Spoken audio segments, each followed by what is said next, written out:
Presidência da República, Casa Civil, Subchefia para Assuntos Jurídicos, Lei nº 8.069, de 13 de julho de 1990. Dispõe sobre o Estatuto da Criança e do Adolescente e dá outras providências. Capítulo 6 do Advogado, art. 206. A criança ou o adolescente, seus pais ou responsável, e qualquer pessoa que tenha legítimo interesse na solução da lide poderão intervir nos procedimentos de que trata esta lei, através de advogado, o qual será intimado para todos os atos, pessoalmente ou por publicação oficial, respeitado o segredo de justiça. Parágrafo único. Será prestada assistência judiciária integral e gratuita àqueles que dela necessitarem. Art. 207. Nenhum adolescente a quem se atribua a prática de ato infracional, ainda que ausente ou foragido, será processado sem defensor. Primeiro, se o adolescente não tiver defensor, ser-lhe-á nomeado pelo juiz, ressalvado o direito de, a todo tempo, constituir outro de sua preferência. Segundo, a ausência do defensor não determinará o adiamento de nenhum ato do processo, devendo o juiz nomear substituto, ainda que provisoriamente, ou para o só efeito do ato. Terceiro, será dispensada a outorga de mandato, quando se tratar de defensor nomeado ou, sido constituído, tiver sido indicado por ocasião de ato formal com a presença da autoridade judiciária. Capítulo 7 da Proteção Judicial dos Interesses Individuais, Difusos e Coletivos, art. 208.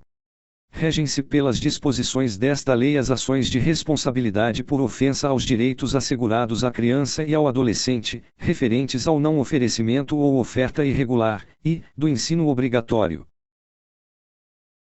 Segunda, de atendimento educacional especializado aos portadores de deficiência. Terceira, de atendimento em creche e pré-escola às crianças de 0 a 5 anos de idade. Quarta, de ensino noturno regular, adequado às condições do educando. V, de programas suplementares de oferta de material didático escolar, transporte e assistência à saúde do educando do ensino fundamental. Sexta, de serviço de assistência social visando à proteção à família, à maternidade, à infância e à adolescência, bem como ao amparo às crianças e adolescentes que dele necessitem. Sétima, de acesso às ações e serviços de saúde. Oitava, de escolarização e profissionalização dos adolescentes privados de liberdade. Nona, de ações, serviços e programas de orientação, apoio e promoção social de famílias e destinados ao pleno exercício do direito à convivência familiar por crianças e adolescentes. X, de programas de atendimento para a execução das medidas socioeducativas e aplicação de medidas de proteção. 11, de políticas e programas integrados de atendimento à criança e ao adolescente vítima ou testemunha de violência. As hipóteses previstas neste artigo não excluem da proteção judicial outros interesses individuais, difusos ou coletivos, próprios da infância e da adolescência, protegidos pela Constituição e pela lei. 2. A investigação do desaparecimento de crianças ou adolescentes será realizada imediatamente após notificação aos órgãos competentes, que deverão comunicar o fato aos portos, aeroportos, polícia rodoviária e companhias de transporte interestaduais e internacionais, fornecendo-lhes todos os dados necessários à identificação do desaparecido. Art. 209. As ações previstas neste capítulo serão propostas no foro do local onde ocorreu ou deva ocorrer a ação ou omissão, cujo juízo terá competência absoluta para processar a causa, ressalvadas a competência da Justiça Federal e a competência originária dos tribunais superiores. Art. 210. Para as ações civis fundadas em interesses coletivos ou difusos, consideram-se legitimados concorrentemente o Ministério Público, segunda, a União, os Estados, os municípios, o Distrito Federal e os territórios. Terceira, as associações legalmente constituídas há pelo menos um ano e que incluem entre seus fins institucionais a defesa dos interesses e direitos protegidos por esta lei, dispensada a autorização da Assembleia, se houver prévia autorização estatutária. Primeiro, admitir-se-á litisconsórcio facultativo entre os Ministérios Públicos da União e dos Estados na defesa dos interesses e direitos de que cuida esta lei. Segundo, em caso de desistência ou abandono da ação por associação legitimada, o Ministério Público ou outro legitimado poderá assumir a titularidade ativa. Art. 211. Os órgãos públicos legitimados poderão tomar dos interessados compromisso de ajustamento de sua conduta às exigências legais, o qual terá eficácia de título executivo extrajudicial. Art. 212. Para a defesa dos direitos e interesses protegidos por esta lei, são admissíveis todas as espécies de ações pertinentes. Primeiro, aplicam-se às ações previstas neste capítulo as normas do Código de Processo Civil. Segundo, contra atos ilegais ou abusivos de autoridade pública ou agente de pessoa jurídica no exercício de atribuições do poder público, que lesem direito líquido e certo previsto nesta lei, caberá ação mandamental, que se regerá pelas normas da Lei do Mandado de Segurança. Art. 213. Na ação que tenha por objeto o cumprimento de obrigação de fazer ou não fazer, o juiz concederá a tutela específica da obrigação ou determinará providências que assegurem o resultado prático equivalente ao do adimplemento. Primeiro, sendo relevante o fundamento da demanda e havendo justificado o receio de ineficácia do provimento final, é lícito ao juiz conceder a tutela liminarmente ou após justificação prévia, citando o réu. Segundo, o juiz poderá, na hipótese do parágrafo anterior ou na sentença, impor multa diária ao réu, independentemente de pedido do autor, se for suficiente ou compatível com a obrigação, fixando prazo razoável para o cumprimento do preceito. Terceiro, a multa só será exigível do réu após o trânsito em julgado da sentença favorável ao autor, mas será devida desde o dia em que se houver configurado o descumprimento. Art. 214. Os valores das multas reverterão ao fundo gerido pelo Conselho dos Direitos da Criança e do Adolescente do respectivo município.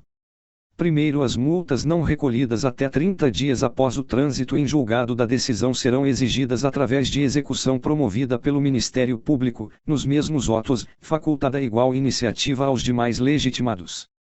Segundo, enquanto o fundo não for regulamentado, o dinheiro ficará depositado em estabelecimento oficial de crédito, em conta com correção monetária.